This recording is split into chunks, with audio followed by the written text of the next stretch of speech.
Morning, everyone. Welcome back to our weekly stock market update video. This is where we're doing analysis on the overall market with dark pool data, sentiment data, and FOMC data, as well as looking at sector data and technical charts. We're looking at technical analysis and S&P 500 as well as the Qs and MX7s right after the data. All right, let's get with the data first. So sector data rotation for this past 5 days, you can see healthcare a lot weaker this week, utilities as well. So SPY overall is a little bit weaker, but we're continuing getting rotation. So XLK, which is pretty much the Qs, right? Getting solid rotation back to the tech versus tech was weak last week, and financials and healthcare was super strong last week, and everything was green. SPY was the one carrying pretty much the trade last week. So continuing rotation over the markets, that means the market is still healthy. There is no fear. When there is real fear, you'll see every single sector in the red and people dumping money trying to get out. At the moment, we haven't seen that yet, but we'll see. And dark pool data. So VOO is just a derivative of SPY. And we saw a number 2 print here on pretty much the second. So far, price has been slightly above it, right? That print was roughly right here, and price has just been up like what 0.3, right? Pretty much close a tiny bit above it at the moment, but we'll see how it ends up playing out. In terms of another dark pool came in over on Thursday and Friday. This is UPRO, which is the 3x leverage long side of the SPY, and it may be potentially someone shorting up here. So we'll have to see about that. Currently, price is obviously right at where it is because it just came in. So number 8 and number 9 print as well, and a little bit of cluster of prints as well for XPXL, which is also the 3x leverage ETF for SPY. So we'll have to see if next week price starts rolling a lot below it, then we'll know this is the short here. As with dark pools, right? You guys know that it takes time to play out. Dark pools aren't like a day trade, right? It's a more of a longer term positioning for bigger moves. So sometimes it can overshoot, sometimes it can undershoot, and then come back, vice versa. So this is just a little bit of a deja vu, right? We had this 2 consecutive sessions prints here back in March, and then rolled over, which is the same idea with this number 8 and 9 print here. But I wouldn't take that on as much as a face value over the 2 prints at the same time thing, but I would mainly focus on the price action where price is going to actually end up coming once these prints come in. So there's sentiment data. It looks like everyone flipped to the bull side after 5 days of being up last week for Thanksgiving week. Makes sense. People kind of like FOMO and want to get in for the Christmas rally end of the year. So is market going to rug pull us? Is the question here coming next week, right? But we have seen these 40s come in and stay for 2 weeks, like at least, right? We've seen 40s and the 40s, and the next week it like market rolls over. So because of that, right, overbought can stay overbought, especially in indexes. Indexes did not need volume to slowly grind up, but for bears, they need a ton of volume to smash the market down. So, and the market is designed to go up in the long run. So at the same time, so it's a little bit hard to fight the market. But that being said, 44.3 is pretty high, right? 1 year bullish high is at 45.9, so this is pretty close to this year's high, essentially, in terms of bullishness. And you can see the bears kind of just disappeared here to 20%. So that is pretty big shift, if you ask me, right? In 1 week, everybody just flipped 12% to the bull side, and 12% bears are literally gone. So be a little bit cautious if you're a bull going into next week, especially like a shorter term trade. As Nvidia, it's a little bit broken, right? We're pretty much almost near all-time highs, and we're sitting at 40. And right, last week we were still extreme fear, so it's just ridiculous. So I wouldn't really use this at the moment as a sentiment gauge or contrarian trade. Not very useful at the moment. And rate cuts. So we have 12 rate cuts coming in. Sorry, not 12. December 10th rate cut is next week, right? 86% is already priced in for the market to cut. So the only thing we gotta watch for is, right, is Jerome Powell gonna be hawkish, during the meeting, right? If he's hawkish during the meeting, because this cut is already priced in, right? So it doesn't matter anymore. Market already priced in the cut, all the right, everything is already in the charts. But if he becomes hawkish next week, then these future probabilities of these future rate cuts is going to shift to no cuts, right? So, and you can argue that another chair person is going to come in, but that's going to be like middle of the next year, right? We still got like half a year to go. So yeah, keep on watching that. If he's hawkish, market's going to roll over. Um, I personally don't think he's going to be too hawkish because of our weak jobs data we came in this week.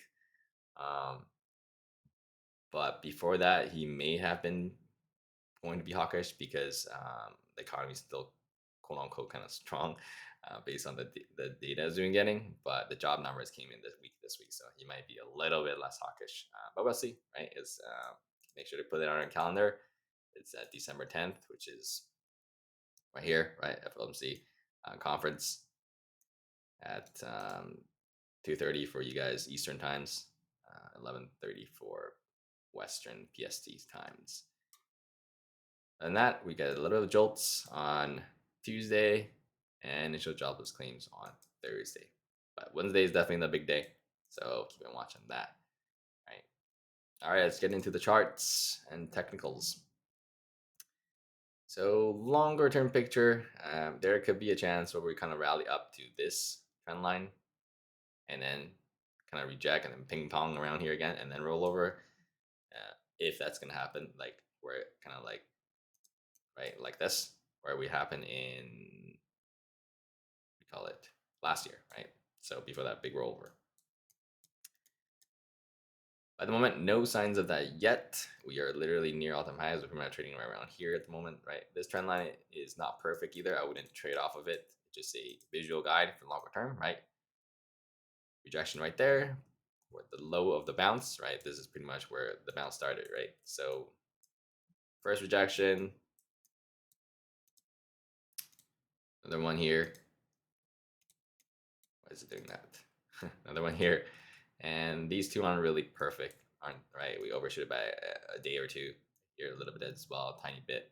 But we overall is still trading underneath it, right? Um, perfect touch, perfect touch. Not really, not really. Perfect touch. So it's just more of a visual guide overall in the long run.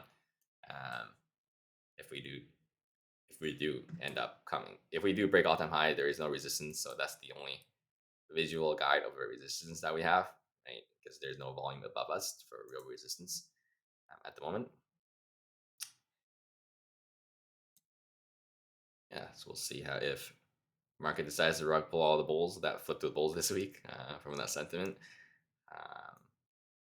or not.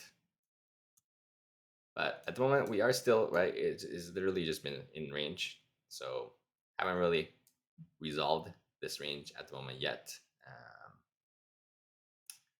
So I wouldn't be too bearish.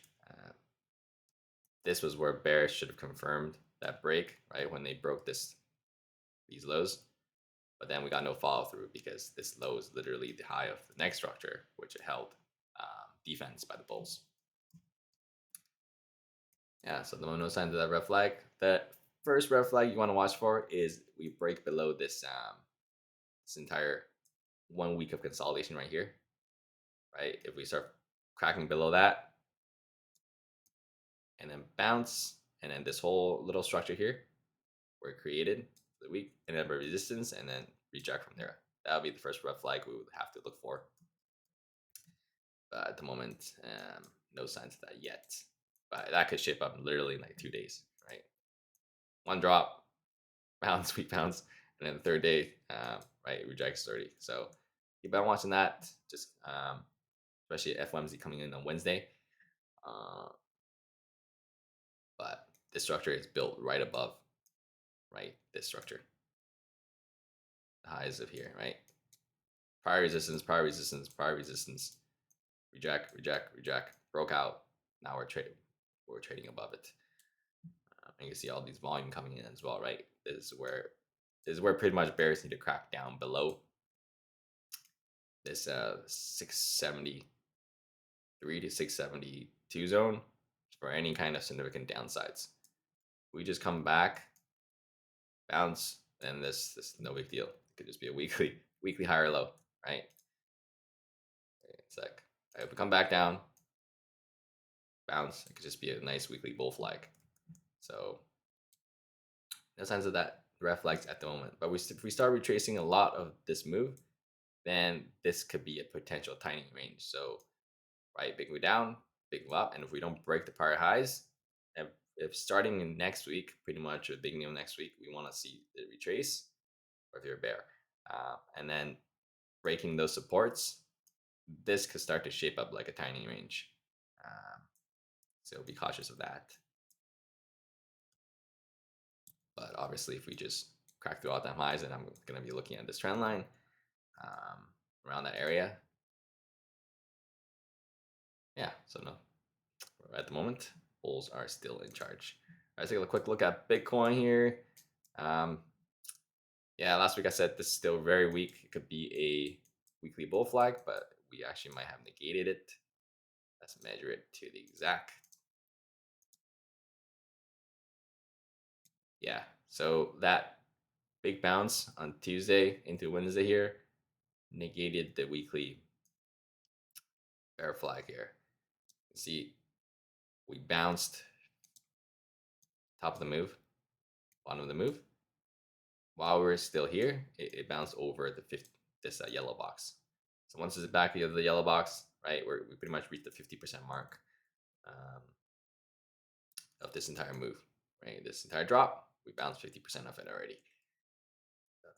That is a good sign for the bulls because it creates enough space for potentially form an uptrend, which it did, right? This is a big bounce, higher low, higher high. That's a daily uptrend, but lacking follow through at the moment. So when you get this lacking follow through, it could just mean it's a rising wedge. Rising wedge is a bearish pattern where it just kind of keeps rising and then bear breaks. It goes like this, right? And it always makes a new high and it doesn't really follow through, and then it kind of rolls over. Usually, it's the best when it's a bear flag, when it's like a weak bounce, kind of like this, and it doesn't, and it's like a weekly bear flag in the daily rising wedge, and then bear breaks. Those are the best, right? And in a daily downtrend and a weekly downtrend, those usually get the most follow through. At the moment, yeah, this might start shaping like a rising wedge. Not a lot of data yet, right? We only have like 1, 2, 3 touches here, 2 here. So we'll see if it shapes up. But the characteristics of rising wedge is no follow through. So this is what we got already from market telling us here. Daily uptrend breakout, broke above Friday's high, and then no follow through. Broke out this November 28th high, no follow through.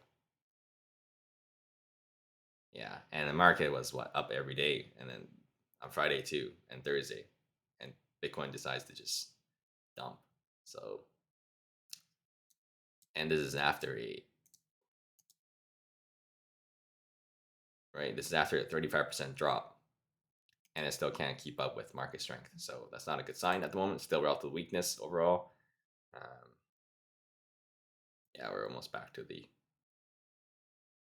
lows here. So overall, Bitcoin's still relative weakness compared to the overall market. Yeah, keep my watch on if a rising wedge actually forms. All right, take a look at Qs, right? This is what I'm talking about. Qs up every single day this week, and Bitcoin being down, and SPY being sideways because of the rotations, right? Rotation out of healthcare sector, it was kind of dragging down SPY a little bit. But Qs have been giving rotations back into tech and helping SPY a lot. That being said, similar idea, no red flags either. Right, last week I actually talked about back testing here and then bounce, which pretty much did exactly what it did. Right, prior resistance, resistance, resistance. Huge move up, literally back test on Monday, and then bounced. So the only red flag for me is if we break down below the 613 and 609 zone. So bears can crack below here, the 609, then I'll actually start looking for that timing range to happen. But if they don't, and it holds above these prior structures, right, no signs of red flags at the moment for me. Right, big move down, big move up. If it doesn't make the new high, if we can actually break 609, then I'll start to look for potentially that timing range. At the moment, right, we're nowhere near that. We are literally 2% away from all-time highs. So that being said, everyone's a bit too bullish into next week and FOMC as well. So we'll have to see how the price action ends up playing out. So let's take a look at the Mag 7s to give us more clues to see how the Q is going to trade, because Qs, Mag 7s are pretty much the biggest weightings in the Qs. And the Q is going to move the SPY. So that's why it's so important to look at the Mag 7s. All right, let's look at Tesla here. Tesla, the tightening range king. Literally tightening range right here. Picture perfect bull break, right? This is what we call tightening range. Big move up, big move down. Doesn't break the previous highs and lows, and then break out. We got another one here. So it's a bit congested, but not picture perfect, but this is another one here. Tightening range, bull break. Another one here. Tightening range, bull break. Yeah. Tesla loves doing that, right? Even on the, we talk about tightening ranges a lot on Tesla, even in the daily, weekly charts. So this one hasn't really shaped up yet. Yeah. We didn't even break into here. If we start breaking into the structure, then I would say, okay, tightening range may be forming. But we didn't get that yet. So yeah, but we had these picture perfect monthly tightening ranges. Big move up, big move down, up, down. Monthly tightening range bull break. Insane move, right? This was from 2020 to 4 years of tightening range. That's how he got this monster move. 110%. Another one here. Right? This one's pretty much picture perfect as well. Broke out. The longer the move, the bigger the breakout, right? The longer the move that tightens up, the bigger the breakout is usually. All right, so let's get to the what he's going to do next. So we are pretty much right at resistance, right? Elon has been trying to hold this up. Right, we got that chip news, and then we got the more AI news, and this has been holding up really well compared to. It looked like it wanted to break down over here until it got the news. Honestly, it was like right on the verge of breaking support. Right, this is the pretty much this is it. Right, if you break there, look, we kind of just flushed. We broke here, 384. We came right into the structure, into 358. But after getting those news, looks like the market liked it, and then now we are back to the all-time highs. So the only resistance is right here. We are sitting right underneath resistance. That being said, we can break Friday's highs. We're going to test 465, and we can break 465. That tightening range is negated. If we can break above this this high right here, this 488 high. And near short term, right? Just watch to see how that tiny range breaks.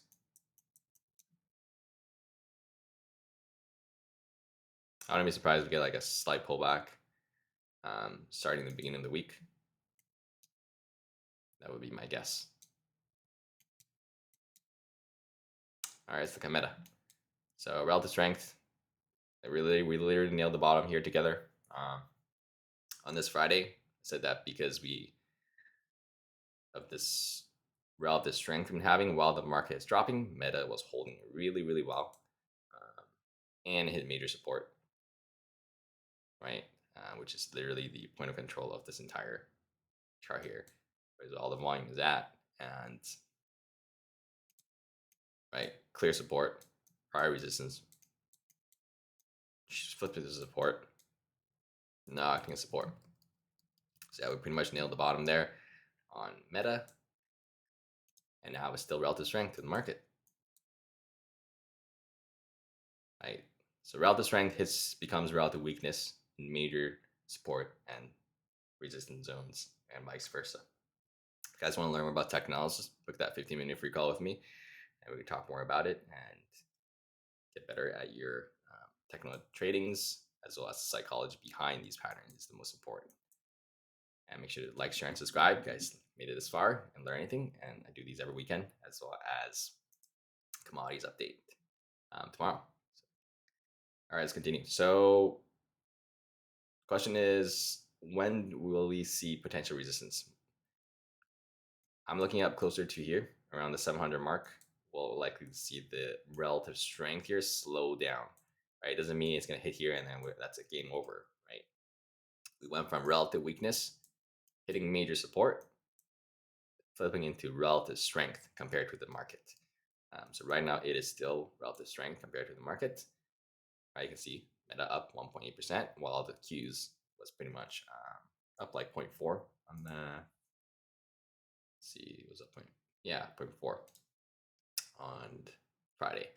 So when it hits resistance, and then you see, let's say it hits here, all right, 700 mark, and then market was like, let's say flat for the day, and then Meta is down like 1%, right? That's when you know it's starting to shift into relative weakness, or potentially relative same. Let's say Qs is flat, Meta is flat as well, right? That's where you'll happens when it hits resistance. At the moment, no signs of that yet. Let's see how it trades when it comes back to actually backtest this entire structure, the low here. But I wouldn't be surprised if we do come back to test 700. And relative strength, currently, Meta is still relative strength. And Amazon. So this is a good sign where for bears that we broke out above this structure, right? We're not looking at this right side yet. This is the breakout. Finally broke out above a structure we consolidated for since July into October. So that's 3 months, right? And broke above here as well, right? And then we gave it all back, right? So that's the first red flag, because we consolidated for months, break out, and didn't get any follow through, and give it all back and came below into the low of the structure, right? It would have been fine if we broke out, came back test here, and then bounced. That would be exactly what the bulls want to see, right? This broke out, came back, break the prior resistance, not acting as support, and back test the lows of the structure, right? We did bounce from there, so that's a good sign. But then we came back right to it again and failed. So this is pretty much failed number 2, right? Failed number 1, already above it, came below it. Try to test it again, failed again, right? That being said, we do have a lot of space, right, from this move for this to be a higher low. So what the bulls want to see here is Thursday's low hold, but we don't want to go much lower. If it goes much lower, bears can confirm. Bears will have a lot of space to confirm downtrends. You want to hold Thursday's low, bounce from here, and then break above these Tuesday's high, come from a daily uptrend while breaking these resistance, then that's perfect. We're back up to, right, this prior all-time high structure where we finally broke out from, right, after a while. So that's why you want to see from the bulls. From the bears, we already rejected this resistance. So that's your good sign for you guys, right? First good sign for you guys here, broke down. Second good sign here, perfect rejection. Now you guys just want to get more follow through, right? The third good sign is the Qs was up on Friday. Amazon was flat, so that's still relative weakness, right? On Thursday, the Qs was up. Okay, Q was flat, but it was up in the morning. Q was flat. Amazon is down 1.4%. So relative weakness the last 2 days for Amazon here after hitting resistance, right? We just talked about relative weakness and strength here, how to differentiate it when it hits supports and resistance, right? There's a lot into technical analysis, especially the psychology part. And Thursday, Friday, literally every day. Wednesday was all relative weak, right? Wednesday, Qs was up. Amazon was down. Tuesday, Qs was up 0.7%. Amazon was flat, hit the top, hit the resistance, and rolled back, right? So it's been relatively weak pretty much the whole week. And that continues. Let's just say Q decides to pull back. Very healthy pullback Monday and Tuesday, right? Is Amazon going to roll over? That's the question, right? Because while the Qs are going up, Amazon can't even hold itself. If we just get a slight pullback, Amazon is very likely going to come back to test this 220 zone again. So summary for Amazon is still currently relatively weaker than the markets. All right, Microsoft. So Microsoft is obviously been really weak for the past month, but it's getting to its major support. This low talked about last week is pretty much, we didn't tick it, but it's getting pretty close to this prior highs. And it's very often, right? Stocks back test is prior all-time highs. And the moment it looks like it wants to bounce. So bulls need to hold this Wednesday's low. Right? If they don't hold this Wednesday's low, we're back to a downtrend. We are still currently still in a downtrend, right? This is just another lower high. So what bulls need to do, which they have been holding pretty okay in the last at least Fridays and Thursday here. I got that news on Wednesday. I think it was bad, some kind of bad AI news or whatever. Roll over, but that was it, right? We held it on Friday and Thursday. So it looks like bulls want to shape up potential uptrend back to their favor here. So we can break above this Tuesday's high, 493. Microsoft is back to a daily uptrend. Now would it be surprised if we come up to test this 500 mark, right? 500 mark is literally the low of this whole structure, right here. And psychological number.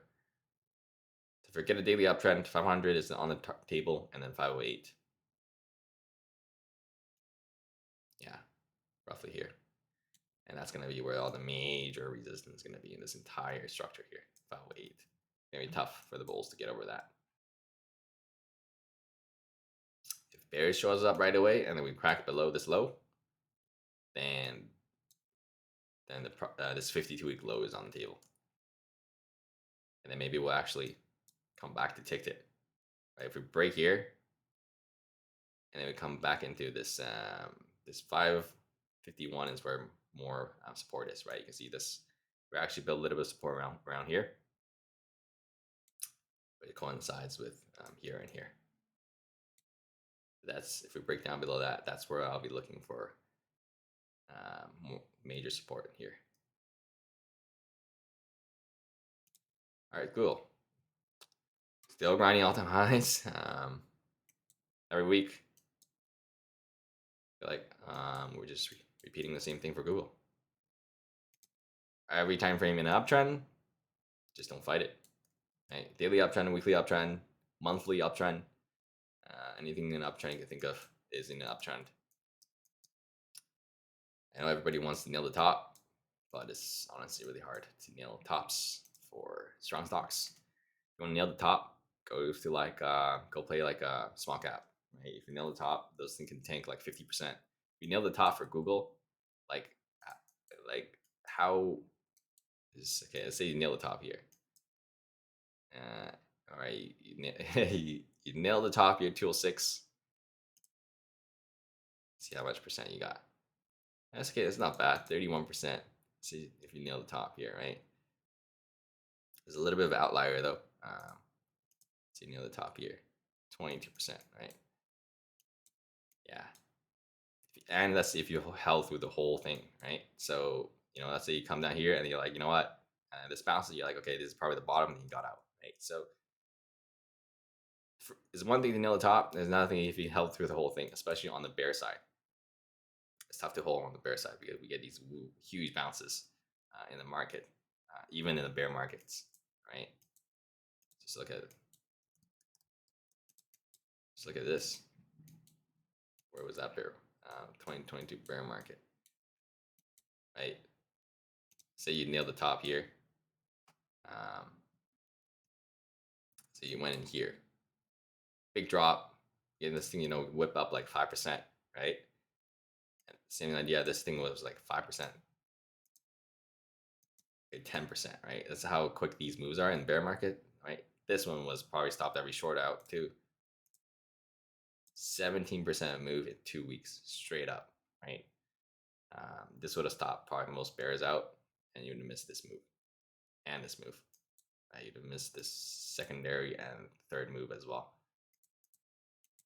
So it's not easy being a bear, especially if you're playing strong stocks or being a bear in the ETFs. Even if you nail the top, you probably would have stopped out here. So yeah, so just go play like a mega cap, sorry, small cap, right? If you nail the top of those things, you could get like a 50, 60, 70% moves to the downside. And it doesn't even recover sometimes, right? So that's the difference, right? Those things sometimes don't even recover. And these things always make new highs after they recover. So, all right, that being said, no signs of red flag yet, but we are tightening up. So every time we talk about these tightening ranges, right, we know that a big move is going to come. So if we get these tightening sides, bull break, right? This is not a tightening. This is more like just a sideways congestion and then breakout. But this one is a tightening range.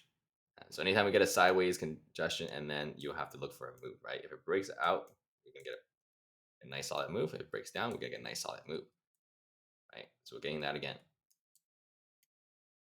But this time it's a little bit more clear. This one is a tightening range. And so we'll see how this tightening range breaks out. If it breaks out, that's another bull flag. Breakout, probably going to go up to, we're going to test this probably 330. But if this is a breakdown, then this will be the first time Google breaks down from after consolidating, right? Consolidate, breakout, consolidate, breakout. Didn't even really consolidate, just keeps on grinding up. So that'll be the first shift for me. If we see a consolidate or a tightening range sideways break down, right? I wouldn't be surprised if we break down from here and then we test the highs of this structure around 291. But if this breaks out, then we just let it do its thing, right? Continue to do its trend. So yeah, keep on watching that. So there'll be two ways bears can the chart can fill here: break out, no follow through, rolls over, or just breaks down, back test here. That's it, right? There's really not much a bear can do in a chart where it's like we're literally all-time highs. But yeah, bulls are sitting pretty here, so all good. All right, Apple here. We're going straight up since August. And has the chart changed at all at the moment? No signs of that yet, but we are slowing down a little bit here, right? Structure, breakout, structure, breakout, form another perfect structure, breakout, form another perfect structure, breakout, but this time give back where we broke out, and it's back testing the prior high already. So the red flag would be, for me, if we start breaking below 276, right? So we start coming back down here, cracking back into where we break out from, right? That would be the first shift in the charts, right? Doesn't mean it's game over for Apple. It could just kind of come all the way down here and go sideways, right? And then next thing you know, we get a bigger breakout. But this breaking down to here just tells me that the momentum is slowing down, because that is the first shift in the charts, right? First characteristic shift of the pattern, right? If the pattern has been going sideways, breakout, breakout, and with the momentum, then this breaking out and then coming back, giving it all back, is essentially the chart telling us that that momentum is likely waning. And then we have to look for a new setup when a new and analyze the chart again from the beginning. So the reflect would be that if we do start cracking below where we break out from, which has been relatively weaker for the last 3 days. But I wouldn't write Apple off just because it's weaker relative for 3 days, right? I want to see it actually break some kind of support and confirm downtrends before saying, okay, money might be rotating out of Apple, maybe back into more of a Meta, right? So at the moment, still okay. Yeah, just kind of back testing here where we broke out from that little flag right here, this 3-day flag. There's a little bull flag here, breakout. We're just sitting right on it at the moment. That being said, we zoom out to the weekly chart. This doesn't look that great, right? But it's just an upper wick, it's no big deal.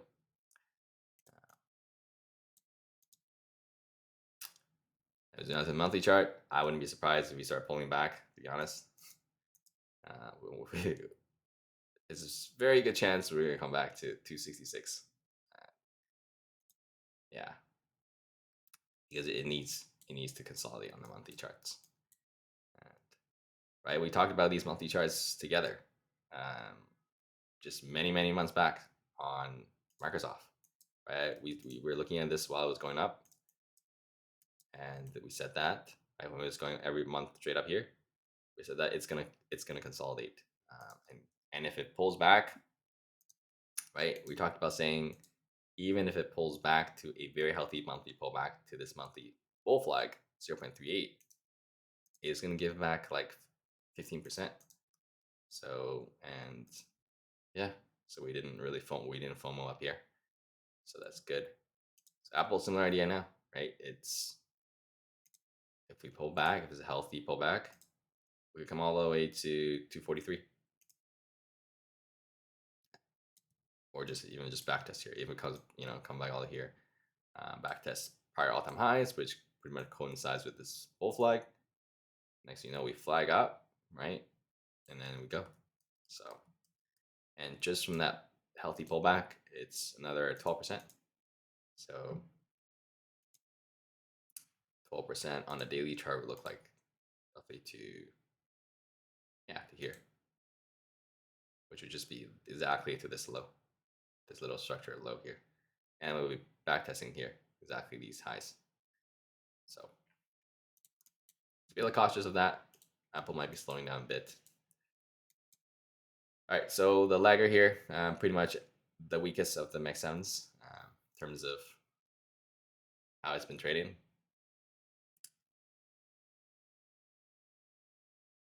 Right, last week when we had that Thanksgiving week, market was up every single day. Every day literally did nothing. This week kind of did nothing either. It was up on Thursday, give it back a little bit on Friday. But that being said, as long as it's honestly, as long as it's above 167, it's not that bearish, right? Yeah, was just holding on support. We're still in pretty much the high of the structure, right? Resistance, resistance, resistance, resistance, resistance, resistance at the moment. If they can break above here, then we can come back up to 191 here. We'll come back to this structure. But if it rejects here again, and we start coming down, okay, that's gonna start to potentially shape up that we might break this major 170 support here. If we start breaking here, that would be the red flag. Yeah, That would be a weekly bear flag, right? 4 weeks down, get a weak bounce, a weekly lower high, and then we start cracking down below that 170 support. That's also a head and shoulders and a weekly downtrend if we actually break the neckline, and it will break this major support we've been consolidating for. So everybody from July and up will be in the red essentially. So that's half a year of worth of liquidity up here is all going to be red if that happens. So that will likely pull back the market quite a bit. So keep on watching that. Let's say if Nvidia, Apple, Google all start to top out, which is a solid chance this could start to pull. Right, topping out doesn't mean it's like game over. We're gonna drop like this, right? I'm just saying, let's say it's a healthy pullback, right? Topping out on the monthly chart, and let's say Apple decides to drop 12%, get that monthly bull flag. Google, where is it? Google decides to drop to its monthly bull flag. Let's see, this is even a bigger one. Right, it's gonna come back all the way to 250. Obviously, it doesn't have to go back all the way there. It could just come to here in the red box, and it could still be a bull flag, right? But even a healthy pullback, right? Let's say just say 11%. Let's say it just goes to 23% here. Right, let the indicator catch up a little bit, EMAs, all that kind of stuff. Just comes back to 281. That's a 12% pullback. So 12% pullback on Google, 12% on Apple. Nvidia breaks its support. That's another 10% down, right? Microsoft might help a little bit. The market bounces a little bit. Meta will probably help the market a little bit bounce up to here. Amazon, Amazon is a flip a coin at the moment here, but we just rejected from resistance, right? So if these guys all start to pull back and there's no more rotation between them, right? Let's say all 6 is in the red and the meta gets a little bit green, that market is not gonna hold up, right? So yeah, so getting to that point where the big ones like Apple, Google is gonna slow down a bit here, right? And combined with the sentiment data and dark pools, yeah, I'll just say be cautious up here.